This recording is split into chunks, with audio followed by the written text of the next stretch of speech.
Ok, en este video, al comienzo quiero hablarles de concepto de velocidad angulares simultánea. Entonces, el tema es que, ¿qué pasa si un vector tiene varias rotaciones simultáneas? Entonces, ¿cómo se consideran y cuál es el efecto final?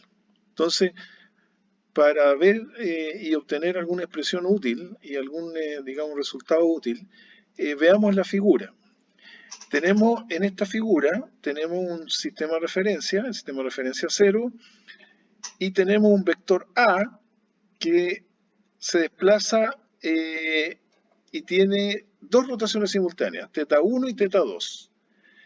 Por lo tanto, en cada rotación, la punta del vector se desplaza un delta R1 y un delta R2. Y al mismo tiempo, en cada rotación, por supuesto, gira un delta θ1 y un delta θ2. Finalmente, terminamos con una rotación, un delta θt. Ahora queremos saber, cada rotación tiene, digamos, su velocidad angular, omega 1 en este caso y omega 2, entonces queremos saber cuál es la velocidad angular resultante por efecto de estas dos rotaciones simultáneas. Entonces, por suma vectorial tenemos que delta RT, este vector de acá, delta RT es igual a delta R1 más delta R2, lo que estoy dibujando, lo que estoy, digamos, apuntando acá. Entonces nosotros podemos aproximar estas expresiones diferenciales mediante estas expresiones de acá, que básicamente consiste en que aproximar la magnitud de este vector a la longitud de arco que recorre. Y entonces tenemos esta expresión de acá, donde tengo delta θ total por la magnitud del vector A en la dirección tangencial al vector A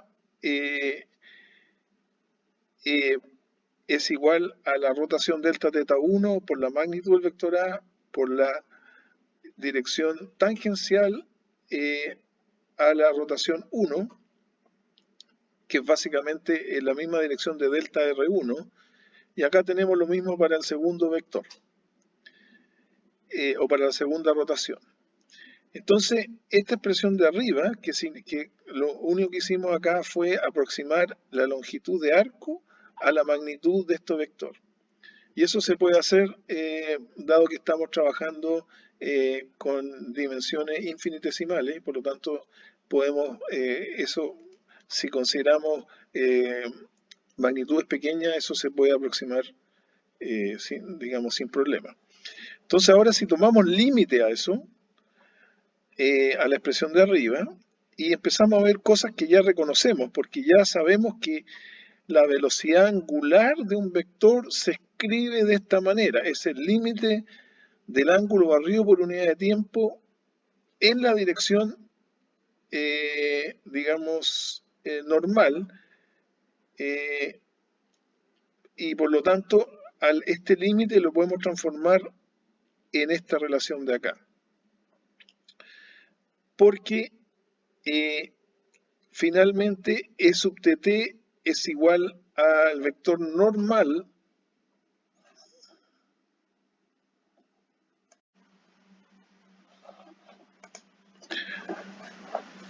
Ok, entonces esta expresión que se obtiene tomando límites sobre esta expresión superior, finalmente aquí reconocemos y podemos manipular esta expresión de acuerdo a lo que ya hemos visto para la velocidad angular, y entonces esto es equivalente a escribir esta relación de acá. ¿Ya? Esto entonces, repito, es por lo que ya hemos visto anteriormente, que la relación que hay entre la velocidad angular y el límite del ángulo barrido por unidad de tiempo. Entonces aquí podemos ver que de esta relación podemos sacar factor común y podemos escribir a continuación esto otro. Y aquí podemos, digamos, ver que finalmente se tiene que dar que, para que se cumpla esta igualdad, que omega t tiene que ser igual a omega 1 más omega 2. ¿Qué quiere decir entonces? Que la velocidad angular resultante del vector es la suma de las velocidades angulares simultáneas que experimenta. Este resultado lo podemos generalizar para vectores de magnitud variable y que tienen múltiples velocidades angulares simultáneas, y entonces en definitiva podemos escribir que la velocidad angular resultante de un vector es igual a la suma de todas las velocidades angulares simultáneas que experimenta. Y esta suma es una suma vectorial.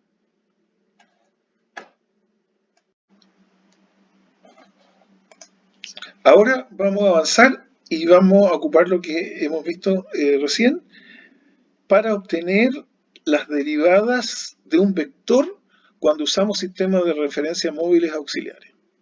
Entonces consideremos la siguiente figura. Tenemos un sistema de referencia 0, cuyas coordenadas se identifican por el superíndice izquierdo 0, que consideramos fijo o inercial, en este caso, y tenemos un sistema de referencia 1 que se mueve con respecto al sistema de referencia 0 con una velocidad angular omega 1 respecto de 0 y una aceleración angular de alfa 1 respecto de 0. Entonces tenemos este vector A super 1 izquierdo y queremos saber cuál es la derivada de este vector con respecto a un observador que está instalado en el sistema de referencia 0 cuando conozco cómo se comporta el vector A super 1 izquierdo respecto al sistema de referencia 1, que es lo que un observador mide cuando está instalado en el sistema de referencia 1. Entonces esto lo podemos escribir de la siguiente manera. Nosotros tenemos el vector A super 1 izquierdo, que lo escribimos como la magnitud de A en la dirección del vector unitario E sub A super 1 izquierdo. Y queremos obtener la derivada de A super 1, pero con respecto al sistema de referencia 0, que es lo que mediría un observador que está instalado en el sistema de referencia 0. ¿Ya? Y entonces acá expandimos el vector A super 1 izquierdo y lo escribimos de esta manera y le sacamos la derivada. Entonces nótese que aquí tenemos A super 1 izquierdo que está, digamos, que es conocido respecto al sistema de referencia 1, pero queremos saber su variación con respecto al tiempo, con respecto al sistema de referencia 0. Entonces, mediante esta segunda expresión que estoy mostrando, yo puedo derivar en cadena, y al hacer la derivada en cadena me quedan estos dos términos, donde este término representa la derivada de la magnitud de A con respecto al tiempo. Este es el vector unitario E sub A super 1 izquierdo, y este A es la magnitud, y esta es la derivada del vector unitario E sub A super 1 izquierdo con respecto al sistema de referencia 0. Ok, esto es lo que queremos obtener, y recordemos que la derivada de un vector unitario con respecto a cualquier sistema de referencia es la velocidad angular de ese vector unitario con respecto a ese sistema de referencia cruza el propio vector unitario. ¿Ok? Pero este vector unitario en la figura, experimenta dos rotaciones. Una rotación en el sistema de referencia 1, más la rotación que experimenta por estar dentro del sistema de referencia 1, que tiene una rotación con respecto al sistema de referencia 0. Es decir, este vector unitario tiene dos rotaciones porque está variando dentro del sistema de referencia 1. Entonces, la velocidad angular del vector unitario E sub A con respecto al sistema de referencia 0 es la velocidad angular del sistema de referencia 1 con respecto a 0 más la velocidad angular del vector unitario E sub A con respecto al sistema de referencia 1. Esto es por lo que acabamos de deducir en los minutos anteriores. Por lo tanto, la derivada de este vector unitario con respecto al tiempo y con respecto al sistema de referencia 0 es igual a la suma de estas dos velocidades angulares cruz el propio vector. ¿Ok? Entonces ahora tomamos esta relación de acá, y la reemplazamos en esta relación que tengo acá, Y por lo tanto podemos escribir esto que tengo acá. Y entonces aquí, reordenando términos, puedo escribir de que lo que ando buscando, la derivada del vector unitario, la derivada del vector A con respecto al sistema de referencia 1, pero medí esta derivada con respecto al sistema de referencia 0, es esto de acá, donde tengo, esta es la derivada de la magnitud de A, en la dirección de E sub A super 1, esta es este producto de acá arriba expandido, y recordemos que dA a dt con respecto a 0 es el cambio de magnitud del vector A, que es el mismo tanto en el sistema de referencia 1 como en el sistema de referencia 0. Por lo tanto, reescribiendo esto, puedo escribir lo que tengo a continuación. Y acá hay que notar que al reordenar términos, tengo que notar que estos dos primeros términos,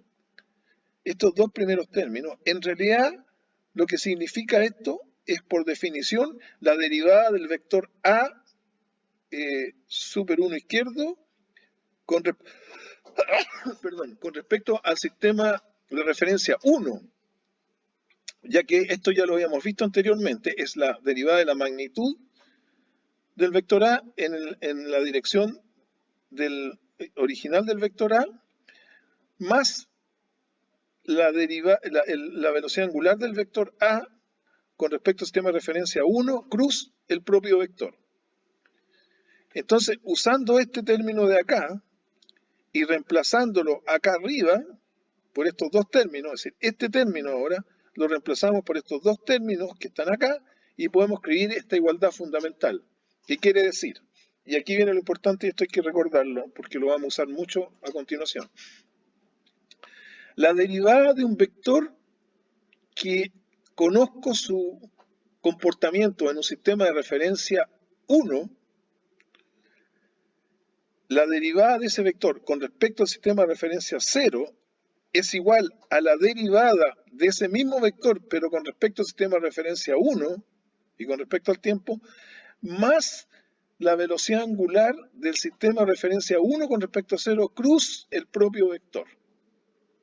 Esta relación es fundamental, entonces, nótense acá los cambios de índice. Este es el índice 1 y este es el índice 0. Y este es el índice 1 y el índice 1. Este término de acá no es igual al de acá, justamente porque están medidos con respecto a distintos sistemas de referencia. Y la igualdad se logra cuando corrijo o cuando agrego este término de acá. Entonces, con esto tengo esta ecuación fundamental.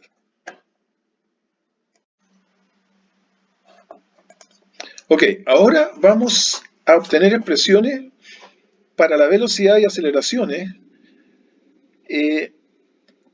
calculándolas a partir de sistemas de referencia móviles.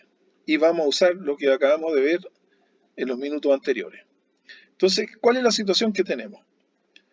Tenemos un sistema de referencia móvil, un sistema de referencia móvil que sería el sistema de referencia 1, que está solidario a un cuerpo rígido C. Y tenemos un sistema de referencia 0, o inercial o fijo, si ustedes quieren. Y entonces el sistema de referencia 1 posee una velocidad angular 1 con respecto a 0 y posee una aceleración angular 1 con respecto a 0. Entonces tenemos el cuerpo rígido C y tenemos una partícula P que se desplaza relativo a este cuerpo rígido. Es decir, tiene un movimiento relativo con respecto al cuerpo rígido y por lo tanto tiene un movimiento relativo con respecto al sistema de referencia 1. Por lo tanto, la posición de la partícula instantánea estaría dada por R01 super 0 izquierdo más RP super 1 izquierdo. Esa sería la posición de la partícula P en el sistema de referencia 0. Y eso lo podemos escribir de la siguiente manera, como lo tengo escrito acá. Ahora quiero... Ok, entonces de acuerdo a esta figura, tenemos que la posición de la partícula P está dada por esta expresión, que es la suma vectorial de la posición del origen del sistema de referencia 1 más la posición del vector P en el sistema de referencia 1. Recordemos entonces que por definición tenemos que esta expresión, esta primera expresión, donde es un tema de nomenclatura, y la segunda expresión es algo que derivamos recién, y la tercera es una versión, digamos, con otra modalidad de escritura de la segunda ecuación que aparece acá en la pantalla. Entonces, ahora bien, si yo quiero obtener la derivada de la posición del punto P con respecto al sistema de referencia 0, lo que quiero es hacer esta derivación, la que aparece aquí en esta, donde tengo puesto el mouse. ¿Ya? Entonces, usando las expresiones que escribí anteriormente, puedo escribir entonces que la velocidad del vector P o R punto con respecto al sistema de referencia 0 es la velocidad del sistema de referencia del origen del sistema de referencia 1 con respecto al sistema 0 más la velocidad del punto P, pero medida en el sistema de referencia 1 más omega del sistema de referencia 1 con respecto a 0 cruz el propio vector RP super 1. ¿Ok? Entonces, y otra forma de escribirlo es este de acá. La velocidad del punto P con respecto al sistema de referencia 0 es igual a la velocidad del origen del sistema de referencia 1 con respecto al sistema de referencia 0 más la velocidad relativa o la velocidad de P en el sistema de referencia 1 más omega del sistema de referencia 1 con respecto a 0 cruz R, el vector RP medido en el sistema de referencia 1. Ok. Ahora, si queremos calcular la aceleración, entonces tenemos que la aceleración por definición con respecto al sistema de referencia 0, escrito con los subíndices, digamos, correspondientes, es esta expresión de acá donde tengo puesto el mouse. Entonces, esto implica que debo derivar esta expresión que tengo acá. La debo derivar. Entonces parto derivando término a término. Entonces tengo la derivada del primer término. Acá tengo la derivada de este segundo término. Y acá derivo esto en cadena, donde tengo la derivada de este término de acá, cruz RP super izquierdo 1, más omega 1, 0 cruz la derivada con respecto al tiempo de este vector. Y ahora entonces, recordemos que este término de acá, por definición, corresponde a la aceleración del origen del sistema de referencia 1 con respecto al sistema de referencia 0, y que alfa 1, por definición, alfa 1 con respecto al sistema de referencia 0 es la derivada de la velocidad angular del sistema de referencia 1 con respecto a 0, derivado con respecto al sistema de referencia 0. Eso es alfa. Ahora, por otra parte, si derivamos este segundo término en esta expresión de acá, entonces vemos que esto ya lo habíamos trabajado antes, que tenemos por un lado el superíndice izquierdo 1 y en este otro el superíndice izquierdo 0. Entonces ya teníamos esa expresión resuelta y esto es igual a la derivada de este vector con respecto al sistema de referencia 1 más omega 1, 0 cruz el propio vector. ¿Ya? Y este término de acá, donde todos los índices super 1 izquierdo son 1, es igual a la aceleración relativa de P en el sistema de referencia 1. Ok, entonces, ahora por otra parte, si yo reemplazo este término de acá y lo expando, este término de acá lo puedo expandir porque ya lo había calculado previamente. Esta derivada acá es la derivada de R sub P punto super izquierdo 1 más omega 1 0 cruz RP super 1. Este término de acá, entonces esta derivada acá ya vimos que era equivalente a esto. Entonces cuando yo digamos, extiendo y realizo las operaciones indicadas, obtengo esta expresión. Fíjense que esta expresión, este término de acá, es el mismo término de acá, por lo tanto este término se suma y queda multiplicado por 2 en la ecuación final. Entonces la ecuación final de aceleración podemos decir que la aceleración de P, de un punto P, con respecto a un sistema de referencia 0, cuando uso un sistema de referencia auxiliar, es igual a la aceleración del origen del sistema de referencia 1 con respecto al sistema de referencia 0, más la aceleración angular del sistema de referencia 1 con respecto al sistema de referencia 0, cruz el vector P medido en el sistema de referencia 1, más la velocidad angular del sistema de referencia 1 con respecto a 0, cruz omega 1 super 0, el super izquierdo 0, cruz RP super izquierdo 1, que es una especie de velocidad centrípeta, perdón, de una especie de aceleración centrípeta. Después este otro término de acá, que corresponde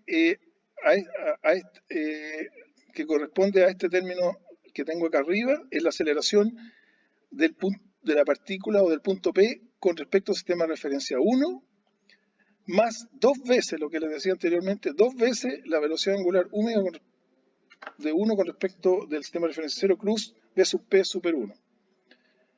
Y entonces esta es la expresión canónica y fundamental para calcular la aceleración de un punto P en un sistema de referencia 0 cuando conozco su comportamiento o su cinemática en un sistema de referencia 1 y ese sistema de referencia 1 tiene una aceleración y una velocidad angular con respecto al sistema de referencia 0.